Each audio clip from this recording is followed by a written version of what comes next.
Sejam todos muito bem-vindos a mais um videocast do Sindicato dos Médicos no Estado do Paraná, o CIMEPAR.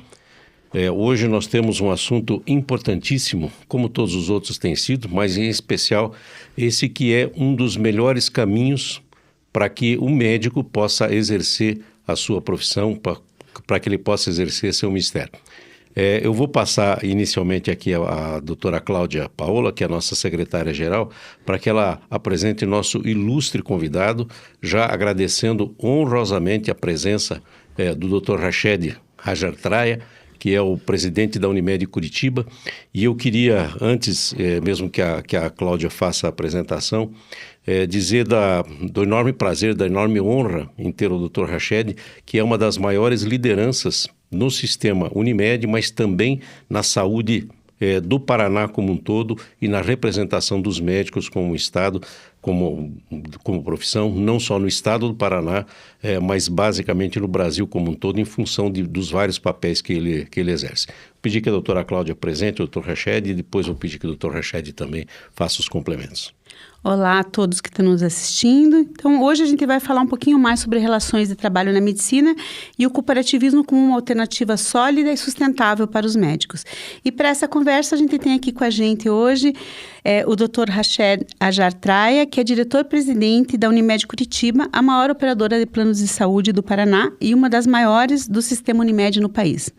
O Dr. Rached é médico cirurgião e coloproctologista, pós-graduado em Medicina do Trabalho, em Administração com ênfase em Administração Hospitalar e em Administração com ênfase em Gestão de Cooperativa para Sistema de Saúde.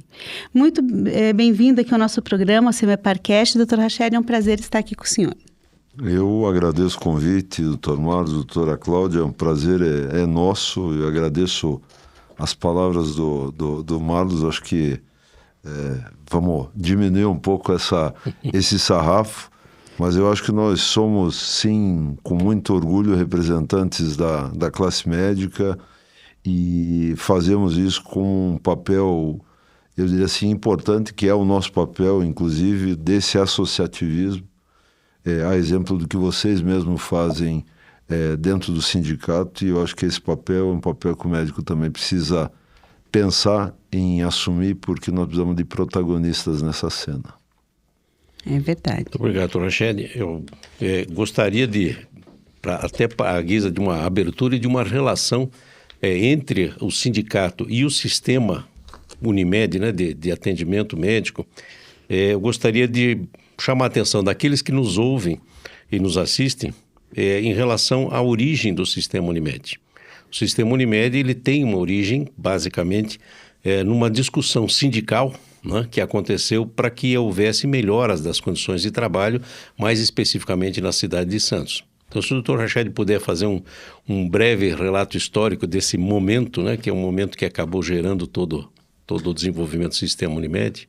Eu diria para você que é muito feliz lembrar disso, porque o movimento sindical foi inspiração para o sistema Unimed, que hoje se transformou nesse sistema importante, o maior sistema de cooperativismo médico do mundo é o sistema Unimed. E eu quero aproveitar, já que você fez essa referência histórica, também mencionar para todos que dentro desse movimento sindical em Santos, uma figura central que foi o primeiro presidente da Unimed do Brasil e ficou durante muitos anos na presidência, é um médico formado aqui na nossa Universidade Federal do Paraná, doutor Edmundo Castilho, isso já na década de 60. Então, o Paraná, o pinheirinho do cooperativismo faz todo sentido para aquilo que a gente tem como origem do sistema. Coincidentemente, não apenas por coincidência, o CIMEPAR também tem como símbolo um pinheiro. Nada mais justo. Porque ela representa, justamente porque é a árvore que representa o Paraná, mas que também representa, né, com seus galhos, a presença do cooperativismo. E eu acho que é importante até para que a gente aborde esse tema com um pouquinho mais de profundidade, se o Dr. Rached puder nos brindar com alguns números do sistema cooperativo e mostrando a importância que isso tem para o trabalho, para o exercício profissional dos médicos, não só os recém-formados, mas os médicos que vêm cumprindo a sua carreira profissional, né, já há algum tempo. Veja, o sistema Unimed, vou falar da Unimed Curitiba, né, que é onde a gente tem a participação na gestão. Nós acabamos de completar 54 anos de existência, o que é uma marca relevante no nosso país, assim, porque a longevidade das instituições muitas vezes não acontece. Nós já ultrapassamos meio século, o sistema, salvo juízo, tem 57 anos. E hoje o sistema Unimed, como eu já disse anteriormente, é o maior sistema cooperativista médico do planeta. Não existe nada similar no globo terrestre. Nós temos, são mais de 130 mil médicos cooperados no país. Nós somos em mais de 340 singulares do sistema Unimed. Definitivamente da saúde suplementar é o sistema que tem a maior capilaridade dentro do país, num país continental, com, eu diria assim, enraizado em vários núcleos populacionais.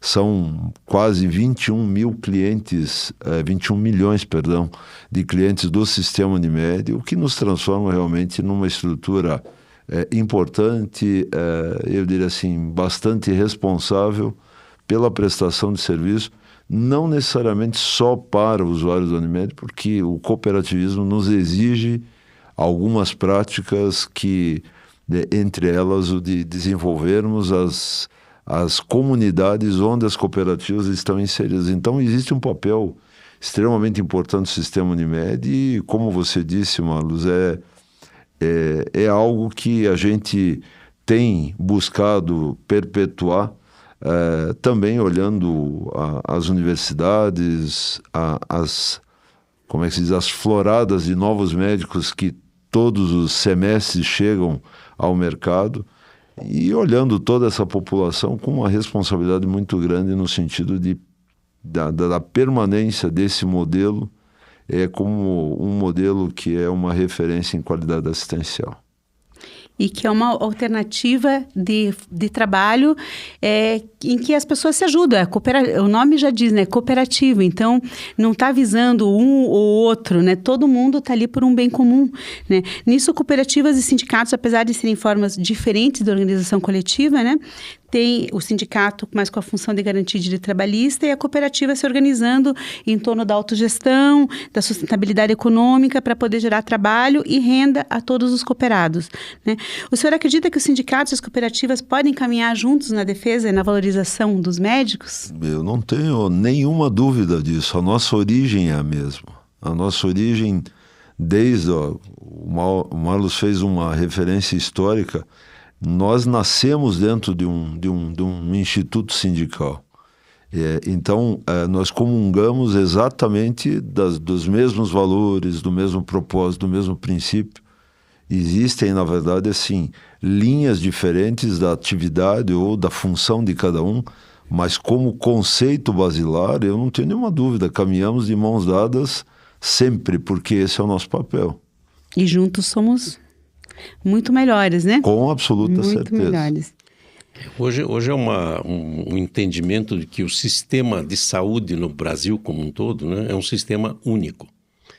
Esse sistema único, na verdade, ele tem dois subsistemas, né? Um subsistema que teria financiamento público e gestão pública. E um outro subsistema, que é o subsistema da saúde suplementar ou complementar, como alguns preferem chamar, que ele tem também uma forma de financiamento privada, né, e também processos de gestão privada.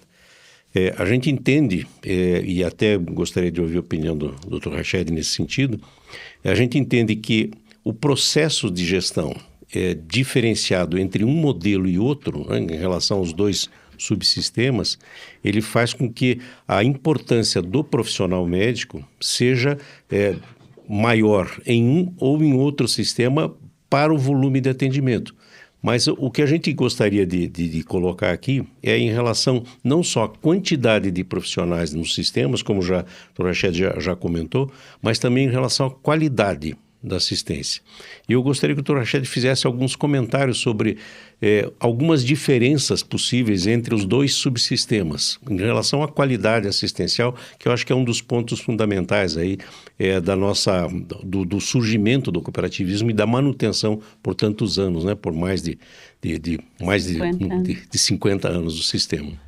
Na verdade, assim, Marluz, eu acho que o sistema público, a grande verdade é que o modelo SUS que nós temos, ele é definitivamente o melhor modelo assistencial do globo terrestre. O grande problema é o financiamento de um sistema como esse. Ele, como conceito, é absolutamente fantástico. Nós entendemos que existe um subfinanciamento, existem dificuldades do próprio ente público em fazer a manutenção disso, e a razão pela qual a saúde dita suplementar ou complementar acabou florescendo e tendo um papel relevante, porque hoje praticamente 1/4 da população brasileira, ela, desonera o SUS, porque eles são atendidos numa outra dimensão, num outro modelo assistencial, mas que no final do dia todos nós fazemos parte de um único compromisso, de um único propósito, que é de levar saúde ao conjunto da população brasileira. Eu diria para você que, de forma assim, muito objetiva, nós precisaríamos ter uma aproximação maior entre o ente público e as operadoras e o sistema privado, porque eu acho que não é nós contra eles. Nós precisamos entender que não existem trincheiras nisso. A gente precisa, na verdade, fazer uma construção de pontes que nos façam, no final do nosso compromisso, entregar para o conjunto da população a melhor assistência, independente da fonte pagadora. Então, a gente sabe que o SUS tem as suas dificuldades, como a saúde suplementar também o tem. Mas nós não podemos aqui criar castas dentro do país, assim, é um conceito que eu já comentei, esse conceito, eu acho ele o mais macabro deles, mas que ele ilustra um pouco o que muitas vezes as pessoas erroneamente enxergam, que é aquele conceito que diz que medicina é a arte de curar o rico e de mostrar ao pobre como deveria ser tratado se tivesse dinheiro. Isso está fora de qualquer propósito. O que nós queremos é ter um conceito único de assistência e que ele possa permear o conjunto da população. Como nós vamos fechar essa equação? Eu acho que nós temos talento, recurso humano e posso até dizer recurso financeiro para que essa equação possa fechar no final do dia. O que precisa haver é um pouco mais de sinergia entre essas duas instituições, a medicina pública e da medicina privada. Hoje o que a gente a provocação foi nesse sentido. Um dos maiores contratantes que a gente tem hoje de mão de obra médica está nos serviços públicos, né, de contratação. Como a saúde pública ela é de fato exercida no município, né, em geral, essas contratações acabam sendo feitas pelo município, né, a Secretaria de Saúde ou eventualmente alguma fundação que exista. E nós estamos vivendo uma situação que é uma situação que frequentemente o sindicato discute, debate, que é a terceirização do trabalho do médico, né? O médico não, ele em alguns momentos a entidade pública faz um concurso público para aprovar o trabalho médico, em outros momentos não, ele terceiriza essa mão de obra e nessa terceirização a gente tem observado muito a questão de contratação por pessoa jurídica ou uma contratação por sociedade de cotas, etc. Eu gostaria de fazer um paralelo entre essas possibilidades de contratação do sistema público e o modelo cooperativista que o Dr. Rached hoje está representando aqui para nós, aqui, para a gente poder entender onde estão essas duas colocações. Eu tenho certeza que o Dr. Rached fica muito mais à vontade de falar sobre o cooperativismo, mas para a gente entender esse paralelo, quais são as vantagens, por exemplo, de eu me tornar cooperado. Eu sou um cooperativista, mas qual é a vantagem da gente ser cooperado de uma cooperativa médica, especificamente? Veja, Marluz, eu acho que assim, a gente também não pode ter o preconceito em relação à terceirização. Acho que isso precisa ficar também como algo que, na minha visão, a gente não pode de uma maneira assim prévia, conceituar mal a questão da terceirização. O que existe, na verdade, é um processo que é uma terceira vertente de tudo isso, que é a precarização. É isso que a gente precisa, de alguma forma, vamos dizer assim, tomar distância disso daqui, porque não dá para a gente confundir o terceirizar com precarizar. E, infelizmente, muitas vezes o que a gente assiste é isso. Sob o manto da terceirização, você acaba precarizando, daí é subemprego, daí é escravidão e etc. O modelo cooperativista, ele foge desse conceito, porque o modelo cooperativista é uma forma de terceirização, mas é uma forma ética, uma forma correta, em que existem mecanismos de controle, existe rito de governança, existe rito de compliance, existe todo um processo, um arcabouço para proteger a atividade profissional de qualquer abutre ou predador no meio desse processo. Ele nunca foi bem-vindo entre nós. Então, o cooperativismo com essa verve, com esse conceito, ele hoje acaba se transformando realmente assim numa oportunidade para o jovem médico, ou independente de em que momento da vida você esteja. A cooperativa, eu vou falar da nossa, nós remuneramos os nossos médicos semanalmente nos valores das consultas.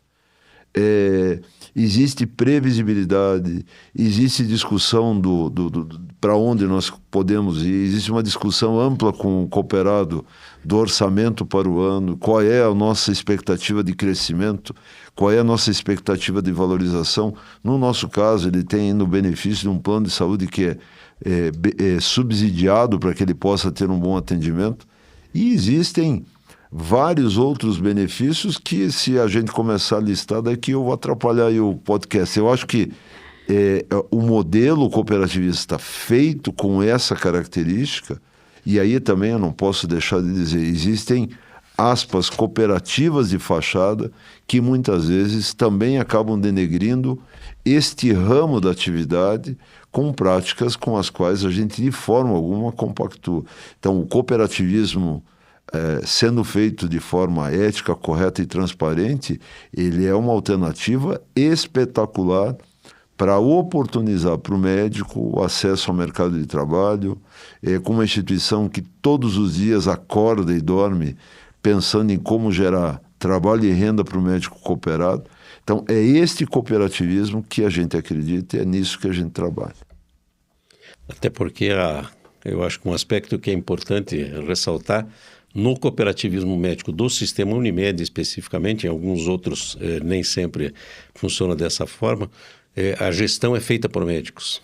Sim. E essa visão, né, da gestão feita por médicos, né, médicos obviamente com formação, como é o caso do Dr. Rached, mas essa gestão feita por médicos, ela traz um olhar muito mais focado na questão da qualidade assistencial do que efetivamente na questão comercial, digamos assim, de uma operadora de plano de saúde ou como quer que chame, né, de alguma medicina de grupo ou coisa semelhante. Eu acho que esse é um aspecto importante e até para justificar para quem nos ouve o fato de a gente chamar a representação do sistema Unimed para essa discussão, porque a gente entende que é uma oportunidade ímpar, né, para que os médicos, especialmente os mais jovens, né, aqueles que estão iniciando no mercado, possam iniciar sua atividade profissional, né? E uma operação, é todo um processo ético, né, garantido, né, para o médico. Um outro aspecto que eu gostaria de comentar com o Dr. Rached, eu acho que nós estamos falando aqui muito do sistema cooperativo, mas eu gostaria também de chamar um pouco a atenção para o tamanho e para a importância da Unimed Curitiba, especificamente, em relação ao processo de assistência feito por cooperativas. Hoje, a Unimed Curitiba, pelas informações que a gente tem, é a maior operadora de planos de saúde do sul do Brasil. Sim. Correto? Sim. Quantas mil vidas? Vou fazer só um parênteses aqui. O Dr. Rached vai falar sobre a quantidade de vidas que a Unimed Curitiba hoje atende, inclusive os nossos filiados, os nossos associados, que fazem parte do plano de saúde vinculado à Unimed Curitiba, mas eu gostaria de já colocar uma questão. Vocês vão perceber, os ouvintes aí que estão nos vendo, ouvintes e espectadores, né? Vocês vão entender o papel do que eu costumo dizer que é o nosso ministro da Saúde ou secretário de Estado aqui da Saúde, pela importância que a Unimed Curitiba tem em relação aos números que ela faz gestão. Bom, a Unimed Curitiba, nos últimos anos, ela teve eu diria assim, até de forma meio paradoxal, né? Durante o período da pandemia, e eu queria fazer um pouco esse resgate, quando você me perguntou da importância do cooperativismo. Durante a pandemia, nós fomos a única operadora de plano de saúde que prestou uma assistência para o seu médico cooperado. Nós antecipamos produção, nós não deixamos sem uma remuneração financeira os nossos médicos, nós isentamos o pagamento das mensalidades do plano de saúde e uma série de outros benefícios que a cooperativa... Quando a vacina saiu, né, nós disponibilizamos. Então, esse é o papel da cooperativa. Nós fomos mais do que nunca o exemplo prático do que é ser um membro do sistema Unimed, da Unimed Curitiba. Mas assim, em termos de volumetria, a Unimed Curitiba deve chegar nos próximos meses a 700 mil vidas que contratam os nossos planos. Obviamente que nem todos estão em Curitiba, nós temos nossos usuários que estão espalhados também pelo país, sobretudo nos chamados planos de pessoa jurídica, empresas que têm um pé aqui, mas que têm filiais no resto do país. Mas a grande maioria reside aqui em Curitiba. Nós, além desses 700 mil que a gente espera muito em breve, hoje são 670 e eu não sei o número exato, mas estamos na iminência de chegar aos 700. Nós temos uma outra fatia expressiva, que são os usuários de outras Unimedes que vêm para Curitiba para buscar um atendimento mais qualificado pela qualidade assistencial que Curitiba tem e acaba oferecendo para o restante do país. São aproximadamente 80 mil atendimentos para esses usuários ditos de fora. Nós temos mais de 5.500 médicos cooperados. Nós temos uma volumetria, que é algo que nós operamos aproximadamente entre 250 a 300 mil consultas eletivas por mês. São mais de 80 mil atendimentos emergenciais por mês. São mais de 9 mil internações por mês que são praticadas aqui. E é essa operação gigantesca que, de alguma forma, não sou só eu, nós temos um time que, obviamente, faz a gestão, mas esse processo é um processo que nos exige exatamente assim, esse cuidado. E não há como, né? Uma operação como essa, se você, vamos dizer assim, baixar um pouco a guarda, é algo que você não consegue manter a mesma excelência. E a despeito dessa grandeza, desse tamanho, nós recentemente, agora no mês de outubro, recebemos uma pesquisa que mede a satisfação dos nossos usuários, daqueles que contratam os nossos planos. A Unimed Curitiba ficou com uma avaliação de quase 90% índice de satisfação, o que é surpreendente para uma indústria de serviços e serviços em saúde. Né? Que então, geralmente... essa é uma marca que é indelével assim, da importância, da qualidade, daquilo que a gente todos os dias busca fazer.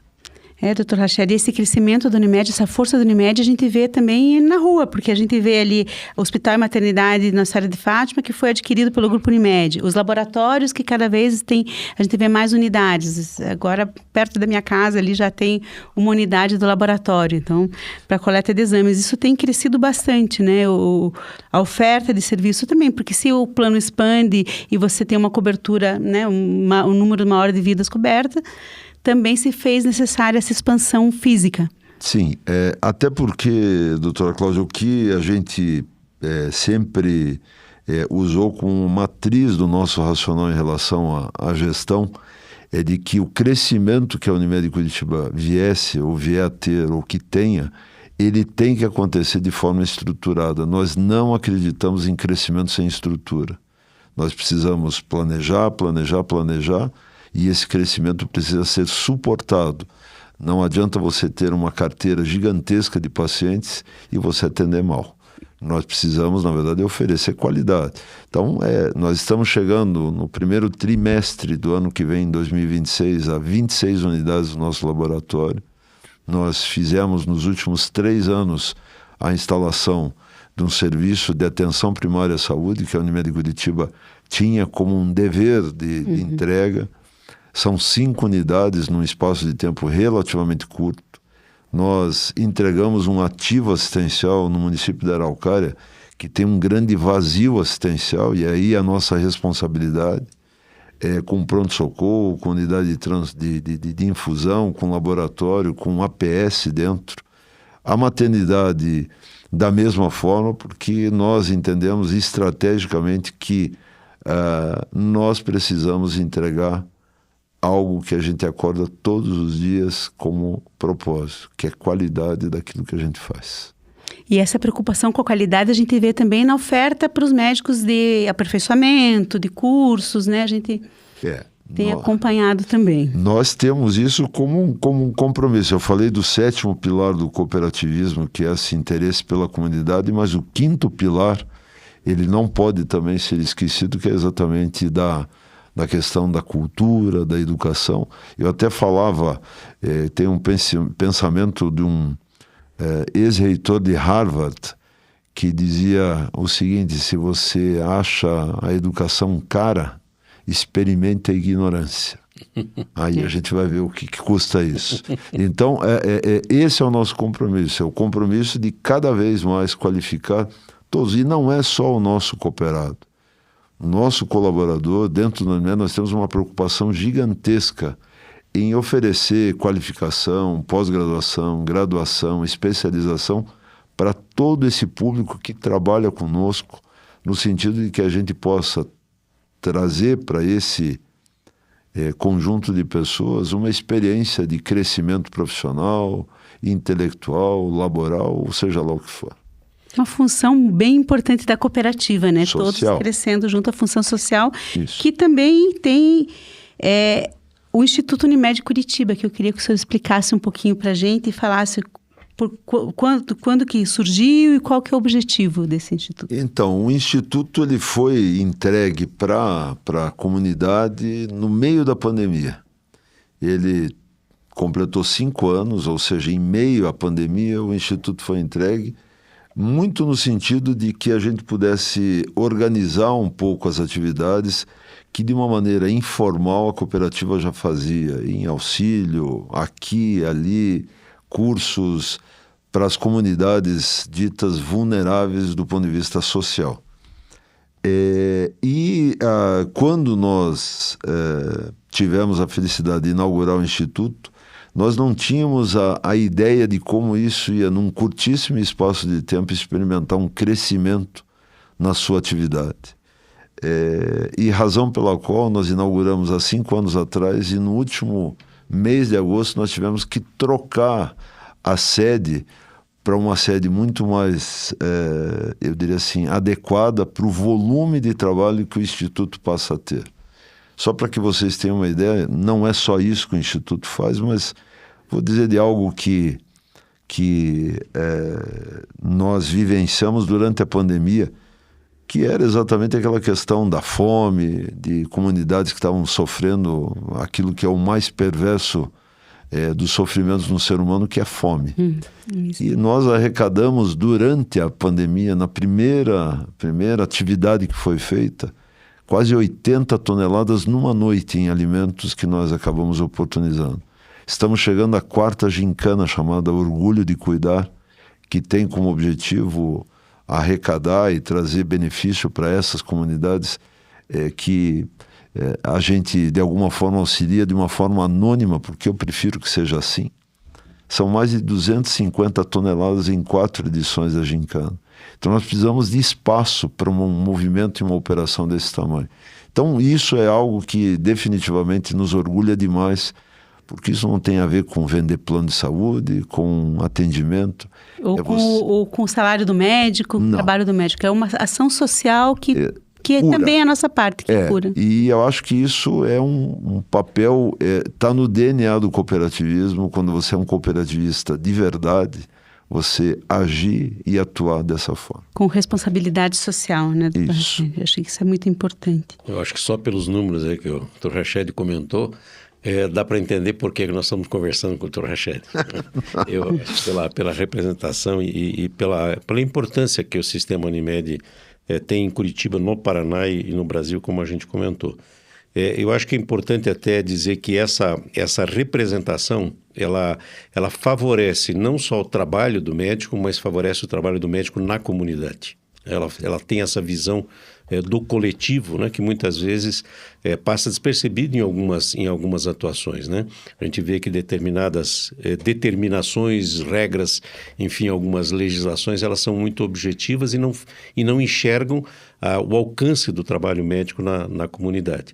Isso tem sido um motivo de discussão do CIMEPAR também com as secretarias de saúde, com os prefeitos, né, e com os secretários de saúde, no sentido de a gente colocar as organizações, as instituições, de uma forma geral, como uma forma de ajudar no planejamento para a população, que eu acho que isso é fundamental. E, na minha forma de ver, o sistema Unimed, ele mostra como, de fato, essa organização pode ser feita e os resultados que são colhidos a partir disso, né? Não só para o trabalho médico, mas para a possibilidade, né?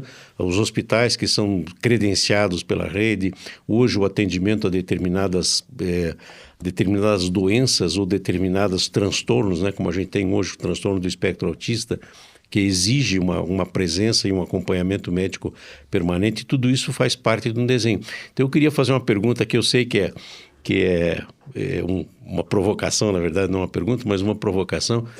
E para frente, Dr. Rached, quais são os desafios que o Dr. Rached entende, não só do ponto de vista da atuação do sistema cooperativo, que vai ter mais propriedade para falar, mas da saúde como um todo? Como é que o Dr. Rached vê os desafios para o futuro dessa população que está sofrendo uma mudança de gerações, que está sofrendo uma mudança de comportamento até, de rede social, enfim, tem toda uma cultura que está sendo alterada, mas que vai, de certa forma, ter uma repercussão na saúde como um todo? Veja, eu entendo, e eu acho que parte da minha resposta você mesmo, no seu comentário, acabou fazendo. Eu acho que é chegada a hora, de uma maneira assim, nós vivemos um período de Brasil muito chato, né? Do nós contra eles, daquele clima do Fla-Flu, do Atletiba. A gente precisa parar um pouco com isso. Nós precisamos, na verdade, assim, termos a capacidade de sentar mesmo à mesa e enxergarmos o problema como um desafio de nação, não um desafio de um partido ou de um segmento de um governo. Então, quando você fala dos prefeitos, de convocar as entidades médicas para o seu planejamento, esse é o sonho de consumo de todos nós. É você trazer e qualificar a discussão com as pessoas que realmente têm uma visão em relação a tudo aquilo e que seguramente poderão trazer alternativas que viabilizem assistência de qualidade para todos nós. Por quê? Porque, por exemplo, hoje eu vou imaginar assim, eu não vou fazer juízo de valor da capacidade intelectual de ninguém, mas um prefeito acordou com uma vontade louca de fazer uma maternidade num determinado município. Gente, vamos conversar com todas as pessoas. Quais são os índices demográficos do Brasil? Nós temos a menor taxa de natalidade da América do Sul, é do Brasil. Nós temos uma população pediátrica que diminui, né?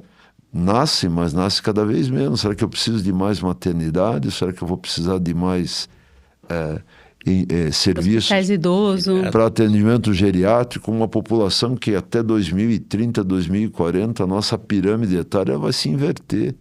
Nós teremos muito mais população idosa do que jovem. Então, quem é que sabe disso? Será que é a vontade política de alguém que acorda com a vontade de fazer isso, porque acha isso bacana? Nós precisamos ser práticos, nós precisamos ser coerentes, nós precisamos ter, vamos dizer assim, cuidado com o dinheiro, que é um dinheiro público, para você transformar esse dinheiro em algo que efetivamente retorne para dentro. Eu recentemente tive uma conversa com um representante do Ministério da Saúde, e ele me falou que o Ministério está replanejando muita coisa.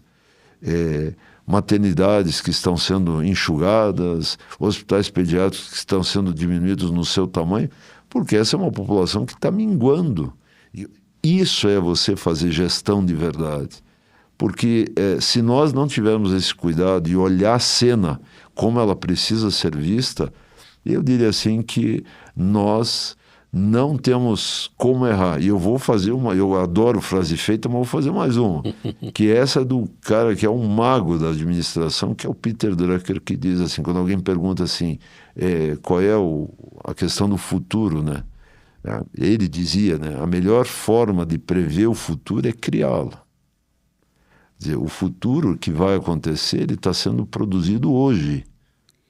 E a gente precisa ser um pouco mais protagonista dessa cena.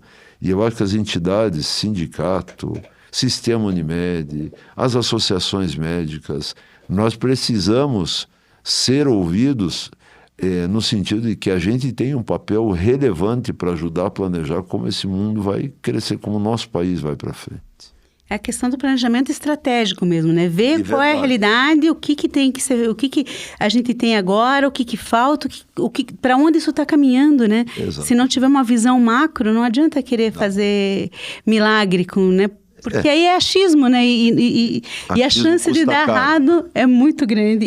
É isso. E o preço é a saúde da população, né? Então, o que a gente defende é uma saúde de qualidade para todos, no sistema público, no sistema complementar, suplementar, né? Mas de qualidade, com planejamento, que as coisas sejam feitas sabendo para que caminho a gente vai. Não adianta, né, ir sem rumo. Eu acho que isso é muito importante que a gente coloque mesmo. Acho que existem grandes desafios na saúde pública como um todo. E como o Dr. Raged comentou, 600, 700 mil vidas não deixa de ser saúde pública, né? Embora processos de gestão de financiamento seja diferenciado. Eu acho que a gente tem grandes desafios, né? Sim. A gente tem observado, e aqui vou aproveitar que a doutora Cláudia é da especialidade, né, psiquiatra, nós temos observado um grande aumento das doenças mentais, né, dos distúrbios mentais, vamos chamar de doenças, porque em alguns casos não se concretizam como tal, né, mas a gente tem observado problemas na infância e problemas já na idade adulta e também na questão das demências, lá dos quadros mais avançados. O sistema acho que tem um grande desafio, porque nós temos aí um volume de recursos, não só de recursos humanos, se a gente colocar toda a questão da formação médica, por exemplo, mas mesmo da formação de outras profissões de saúde, um grande volume, porém com, em alguns pontos, uma qualidade que precisa ser discutida, né, em relação à formação, etc. Isso é um dos grandes desafios. A gente tem um volume de atendimentos crescente, porque obviamente a população cresce e precisa de mais serviços, mas também precisa avaliar isso não só do ponto de vista quantitativo, mas do ponto de vista qualitativo. Quantos atendimentos são efetivamente resolutivos? O uso de determinadas medicações que hoje tem um custo elevadíssimo, né, para quem financia o sistema, que é o próprio público, né, e que também muitas vezes não resolve o problema, ele só mantém o problema estável, ou muitas vezes não tem resultado algum.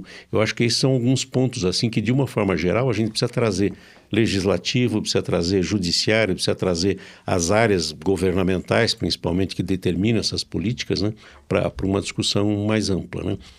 Como é que o Dr. Raged vê a questão do financiamento da saúde para frente?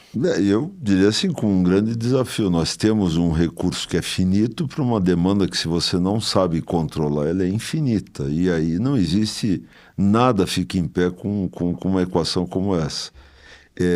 Eu entendo assim, Marlos, eu acho que... Vou voltar a uma fala que eu já acabei de comentar aqui. Eu acho que os atores que são decisores das coisas no país, eles precisam sentar à mesma mesa.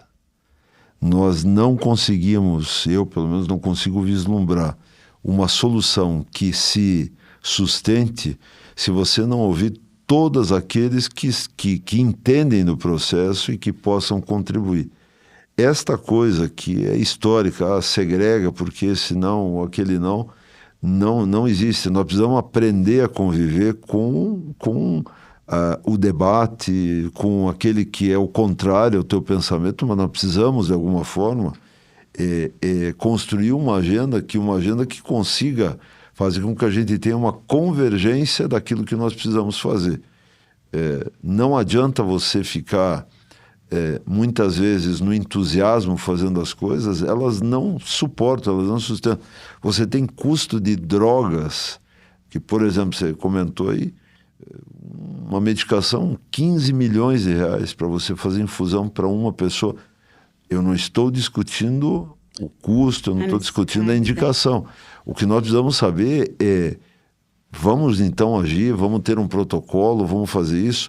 Então nós precisamos, por exemplo, que sentem o prescritor, que sente a indústria, que sente o judiciário, que hoje tem sido um ator extremamente importante no sentido de algo que a gente ouve todos os dias, mas saúde não tem preço. Não tem preço, mas tem custo. Quem é que paga isso tudo? O ordenador da despesa é a caneta do médico, então, né? E aí... Eu não vou nem falar para o sistema público, eu vou falar para o SUS, que vai despender 15, 18, 20 milhões para o tratamento, e muitas vezes tratamentos que estão fora do protocolo do próprio laboratório, e você sacrifica quantos para fazer um atendimento equivocado muitas vezes, por hipossuficiência daquele que acaba fazendo o despacho numa folha de papel e que te obriga a fazer. Então, assim, existe um desafio que, se a gente não tiver esse cuidado... Vou dar um exemplo especificamente da Unimed Curitiba. Nós temos uma população dentro da nossa carteira Unimed Curitiba de aproximadamente 80 mil pessoas com mais de 60 anos. Nós temos 40 pacientes que têm a carteirinha Unimed, que são centenários. Então, isso é que eu falo, essa pirâmide, essa necessidade de coisas, ela vai mudando com o próprio movimento populacional e etário. Então, nós temos o problema hoje, que é um grande problema, que é um subproduto mais agudo, talvez mais volumoso da pandemia, que são os distúrbios mentais ou psiquiátricos, que a gente precisa também olhar até que ponto o que nós estamos fazendo está, de alguma forma, ajudando a resolver esse problema. Então, mas só que isso não depende de um único ator. Nós precisamos de todos. Há uma política pública que precisa ser implementada, que precisa ser discutida, que precisa ser de alguma forma abordada, porque precisa, assim, o que já dizia, acho que foi o Graciliano Ramos, né, que era um médico, o escritor do Grande Sertão Veredas, ele dizia assim, o que a vida exige da gente é coragem. E se a gente não tiver coragem para abordar, nós vamos ficar sempre longe do nosso objetivo. E com a melhoria da assistência à saúde, a gente prolonga a vida, mas também vamos ter mais doenças neurodegenerativas, né? Aumenta Alzheimer. Então, as necessidades, como a gente acabou de falar, têm que ser planejadas porque o perfil da população muda, tudo. No pós-pandemia, a gente teve essa situação do aumento dos transtornos mentais, né, em grande volume, e agora a questão do aumento dos diagnósticos de autismo, né? Daí, o problema é que se não tiver uma formação adequada sobre autismo, sobre como tratar, todo mundo vem com o negócio lá, com o laudo que é para fazer 20 horas, 40 horas de terapia ABA, e nem todo mundo precisa da mesma coisa. Então, se criar protocolos e se criar serviços que conheçam e que entendam essa demanda e que saibam diagnosticar. Agora, todo mundo quer fazer avaliação neuropsicológica, né? Então, quem está indicado a fazer isso? Existem testes de rastreio para a gente saber quem que vai precisar. Quem não precisa, porque chega no consultório, você olha e você diz, essa criança é autista, né? Você avalia pela história, por coisa, você consegue já ver. Agora, o exame complementar é quando você não consegue fechar o diagnóstico ou quando, né, você tem alguma dúvida, quando o caso não está certo. Agora, se você está descartando, porque eu nunca vi autismo começar em pessoa adulta, né? A gente diagnostica agora tardiamente alguém que não foi diagnosticado na infância porque os critérios diagnósticos eram outros. Mas ninguém fica autista depois adulto. Cai, bate a cabeça ou pega um Covid e fica autista. Mas eu acho que esses protocolos precisam ser construídos, né? Esse tipo de abordagem aí precisa ser... criado um fluxo que seja adequado e que não deixe de atender as pessoas que realmente precisam, que seja equânime, né? Que a gente dê aquilo...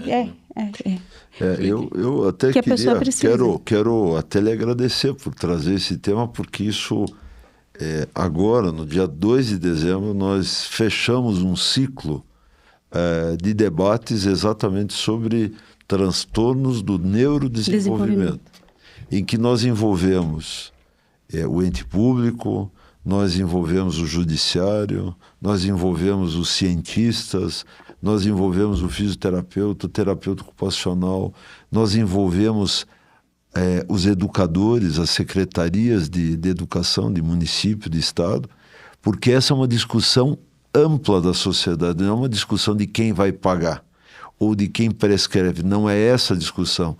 Se nós formos discutir quanto custa, a gente traz esse debate para uma tábua muito rasa.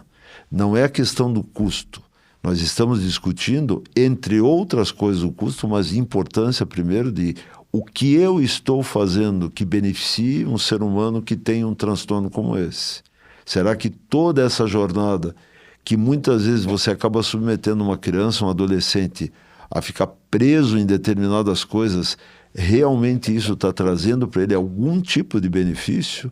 E isso tem que ser avaliado individualmente, porque não tem uma receita de bolo, né? E nós precisamos ter exatamente esse discernimento, não como um operador que quer economizar, não é esse, nunca foi o nosso conceito desde o início da jornada. Foram 12 meses de construção que culminou com um documento que é uma carta exatamente que culmina com tudo isso.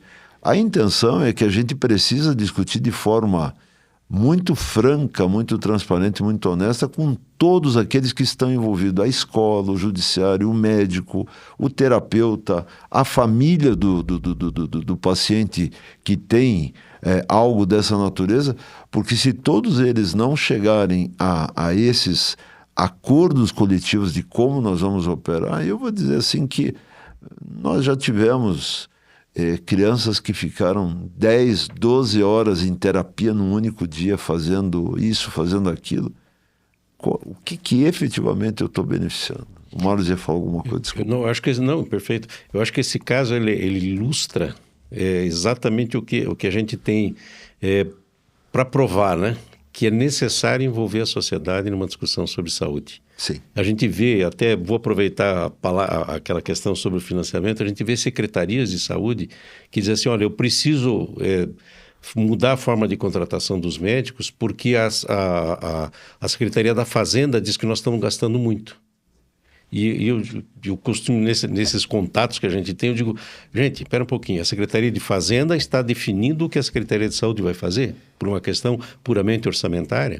Espera um pouquinho, você tem alguma coisa que é ponderável, que é mensurável, eu posso definir, entrou dinheiro, saiu dinheiro, mas eu posso definir também qualidade assistencial, resultado, o que a população... Necessidade da população, né? Esse é um ponto que muitas vezes escapa, né, da percepção. Por isso, voltando à brilhante colocação que foi feita pelo Dr. Rached, nós precisamos reunir a sociedade. A sociedade como um todo tem que se manifestar. Não estou dizendo que não tem que pensar na questão orçamentária. Tem que pensar. Mas a gente também tem que pensar em que resultados não financeiros, né, a atuação da saúde exige. E isso passa pela contratação de profissionais de saúde. Aqui, obviamente, a gente vai puxar muito para a questão do trabalho do médico especificamente, mas o médico como um líder de equipe, aquele que tem o conhecimento, que tem a ciência para aplicar em relação aos resultados que se esperam, né? Eu acho que esse é um ponto... E os estudiosos sobre esses assuntos, né? Quem estuda autismo agora aqui em Curitiba, então, né? Quem é que está discutindo esses assuntos, os experts, porque tem dados assim que são bem preocupantes mesmo. O número de casos aumentou bastante, porque se aumentou o espectro do que é diagnosticado, então você aumenta o espectro, mas também teve um aumento, né?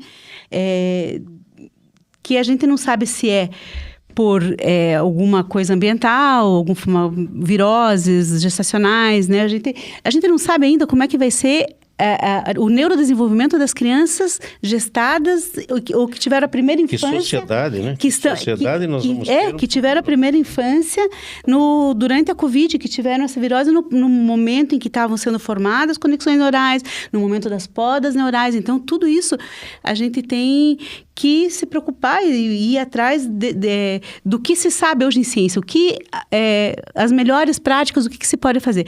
E o importante é saber que não é um caso igual ao outro, são muito diferentes, a gente não vai ter nunca receita de bolo, mas os estudos mostram que mesmo autistas com nível de suporte, que precisam de um nível de suporte menor, dos que conseguem terminar o ensino médio, porque no ensino médio tem um suporte, tudo para eles conseguirem terminar, né? Do ensino, para quem entra na faculdade, só 1/3 desses. E desse 1/3 que entrou na faculdade, isso é um dado um pouco mais antigo. Menos de 1/5 consegue terminar a faculdade.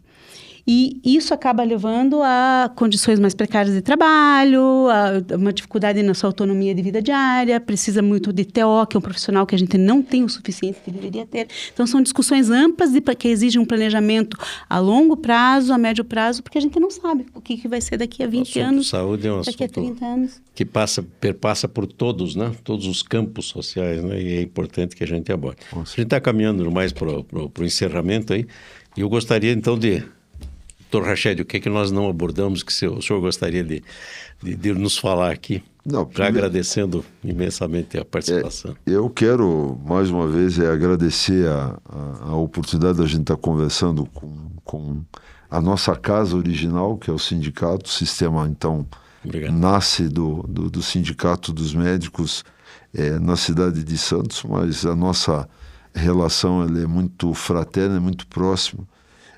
Dizer para vocês que nós precisamos, na verdade, assim, alguém disse uma vez que a gente não pode desistir, porque quando a gente desiste, os outros nos convenceram. A gente precisa resistir para convencer os outros de que nós estamos certos. Eu acho que assim, a gente precisa diferenciar a teimosia da persistência. Nós somos persistentes, mas não teimosos. Nós queremos, na verdade, persistir na busca disso tudo que nós discutimos, que não é nenhuma utopia, longe de ser uma utopia. Eu acho que isso é uma vontade que a gente precisa construir coletivamente no sentido de rumar para lá. Me desculpe, só interrompendo, mas o próprio sistema é a prova disso, né? Essa persistência. Persistência. E, assim, dizer para vocês, para todos os colegas, para a direção do sindicato, de que nós queremos e pretendemos cada vez mais estreitar essa nossa relação junto ao Sindicato dos Médicos, porque, a despeito do ser cooperado, tem algo que eu não falei. Existe uma pleiade de médicos que trabalham ainda que de uma forma indireta para o sistema Unimed, nos hospitais, nas clínicas, com trabalho ético, com trabalho respeitado, com trabalho remunerado da forma adequada, com os mesmos conceitos de qualidade assistencial. Então, nós temos um papel como Unimed, um papel social importante e responsável. O sindicato, por sua vez, tem um papel extremamente relevante de não permitir exatamente essa precarização da atividade profissional. Nós normalmente, eu tenho um dever, né? Eu tenho se antes eu já o tinha, agora eu tenho ainda mais. Eu tenho uma filha que terminou o primeiro ano do curso de medicina, e eu tenho isso por princípio de oferecer legados, né, para quem vem depois, né? Eu me esforço para fazer isso, e então eu olho, eu converso, eu digo, então nós temos que entregar alguma coisa para essa população que vem, simplesmente dizer, porque tem muita faculdade, está formando muito médico. Veja, nós precisamos qualificar essa mão de obra que vai chegar, porque é ela quem vai nos atender, é ela que vai atender a população. Então, muito mais importante do que a gente ficar, muitas vezes, condenando, é, de alguma forma, saber como é que nós vamos fazer para corrigir essa formação, para corrigir, para colaborar, para contribuir, porque é essa mão de obra, são esses profissionais que vão povoar o país para atendimento, e não dá para a gente simplesmente virar as costas e dizer assim, eu não tenho nada a ver com isso. Não, eu tenho tudo a ver com isso, porque nós temos a responsabilidade da função, a responsabilidade das instituições que nós representamos de contribuir. E dizer para vocês assim, que aquilo que nós fazemos para o médico cooperado, com os benefícios, que nós possamos também estender para todos os médicos, no plano de saúde, na qualidade da assistência, eu diria assim, no cooperar com outras instituições, no sentido de que a mesma experiência que o meu médico cooperado venha a ter, que eu consiga oferecer isso para os outros médicos, porque esse é o nosso papel. Não sou segregacionista, pelo contrário, eu quero mais é que a gente some esforços para que a gente consiga construir uma medicina melhor, um país melhor. É meio lugar comum de a gente falar, mas aquilo que o Peter Drucker disse, o futuro a gente começa a construir hoje. Se a gente não fizer o nosso papel, não adianta amanhã reclamar. Obrigado, doutor Rached. Muito obrigada, doutor Rached, pela sua presença. Acho que enriqueceu bastante aqui o nosso podcast, que a gente aprendeu. Eu aprendi várias coisas, vocês já são mais o sistema da Unimed, né? Eu não sou cooperada, mas admiro muito o sistema e sou usuária do plano de saúde do Unimed e gosto muito. A gente às vezes tem algumas dificuldades de marcar com algum especialista, mas assim, né? Eu acho que é o melhor plano que eu já tive, não troco. Tenho brigado ali para ficar na Unimed. Então, eu acho que é um benefício que a gente oferece para o nosso associado, que é um benefício importante. A gente tem muitos associados que vieram ao sindicato por conta da Unimed e outros que já estavam aqui. E a Unimed ajuda a gente a... Que a gente trabalha junto, né, doutor Rached? É um prazer. Mantê-los. A doutora Cláudia já fez um merchandising no final, que eu acho que é importantíssimo. Não, mas eu acho que é importante dizer para os cooperados e novamente informar para os nossos ouvintes aí, espectadores, que nós fizemos questão de trazer esse líder, eu diria, esse líder médico da nossa região, justamente porque é um sistema, uma possibilidade que o CIMEPAR oferece aos filiados, no sentido de também não deixar o próprio médico e sua família desassistida. Tá? Porque a gente sabe que, infelizmente, alguns colegas que não estão vinculados ao sistema cooperativo, o Unimed, ele já proporciona essa oportunidade de ter um plano de saúde, né? Mas alguns médicos não estão filiados ao sistema e nessa situação o sindicato faz esse papel também de oferecer essa possibilidade. O Dr. Rached fez menção à questão da Covid, né, da assistência que o cooperativismo deu, e isso foi muito percebido no meio médico, muito. Nós também tivemos oportunidade, claro, numa escala limitada aos nossos recursos. O CIMEPAR também teve essa oportunidade de repassar alguns recursos para médicos que estavam em dificuldade. Eu acho que esse é o grande papel das instituições médicas, né? Então, eu queria, assim, em nome do CIMEPAR, em nome da diretoria, em nome dos filiados, agradecer imensamente. O Dr. Rached sempre é uma aula, né? Ouvir o Dr. Rached falar sobre cooperativismo, sobre futuro médico, que acho que é uma coisa fundamental na nossa discussão, né? É importante que a gente tenha esse assunto permanentemente em pauta, até para que a gente consiga mais à frente, né? Fazer exatamente o que o Dr. Rached falou. Nós tentamos construir um futuro. Se eventualmente não conseguimos da forma como pretendíamos, né? Ok, nós fizemos a nossa parte e essa construção ela vai ser permanente, né? Vai ser uma resposta da própria sociedade. Queria mais uma vez agradecer. Eu conheço a agenda do Dr. Rached, eu sei que é uma agenda assim... Eu não vou entrar nessa intimidade, mas eu agradeço assim imensamente a possibilidade de a gente ter essa conversa muito tranquila, muito, muito franca, e usar um pouco do seu pouco tempo disponível, né, para que a gente pudesse trazer essa informação aqui a todos que nos ouvem. Agradecer imensamente a participação e as nossas equipes de comunicação que possibilitaram isso. Eu quero agradecer, Marlos, Cláudia, e quero desejar a todos os médicos do estado do Paraná um 2026 que seja espetacular porque hoje nós começamos a construir o futuro. É com discussão como essa que as coisas melhoram lá na frente. Parabéns a todos. Obrigado. Muito obrigado. Nós Obrigado. agradecemos, Rogério. Obrigado.